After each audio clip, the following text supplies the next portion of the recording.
Any disturbance, any obstructions, any hurdles in the communication process जो किसी भी stage में अराइज हो सकते हैं, उनको हम कहते हैं कम्युनिकेशन बैरियर्स। पूरे कम्युनिकेशन प्रोसेस में कोई भी डिस्टर्बेंस होगी, चाहे वो सेंडर के पॉइंट ऑफ व्यू से होगी, चाहे वो रिसीवर के पॉइंट ऑफ व्यू से होगी, या एनकोडिंग डिकोडिंग में होगी, या फिर किसी मीडिया सिलेक्शन से रिलेटेड कोई प्रॉब्लम होगी, या फिर ऑर्गेनाइजेशनल क्लाइमेट से रिलेटेड भी कोई प्रॉब्लम होगी, उसकी वजह से कम्युनिकेशन बैरियर्स अराइज होते हैं और वो कम्युनिकेशन को क्या कर देते हैं, इनइफेक्टिव कर देते हैं। तो अब हम ये देखेंगे कि क्या क्या रीजंस होते हैं जिनकी वजह से कम्युनिकेशन इनइफेक्टिव हो जाती है। And depending upon the reasons, communication barriers को 4 कैटेगरीज में डिवाइड करके हम अंडरस्टैंड करेंगे।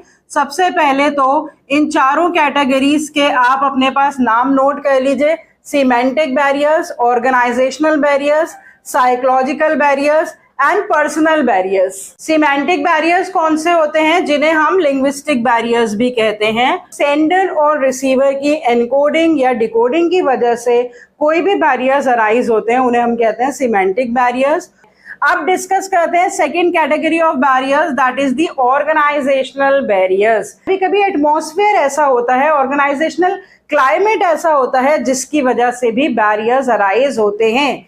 नेक्स्ट कैटेगरी है साइकोलॉजिकल बैरियर्स, जो कि स्टेट ऑफ माइंड सेंडर और रिसीवर की उस पर डिपेंडेंट होते हैं। अब इनको आप समझिए कि परमानेंट नेचर के नहीं है। स्टेट ऑफ माइंड जो है ना, वो टेम्पररी होती है।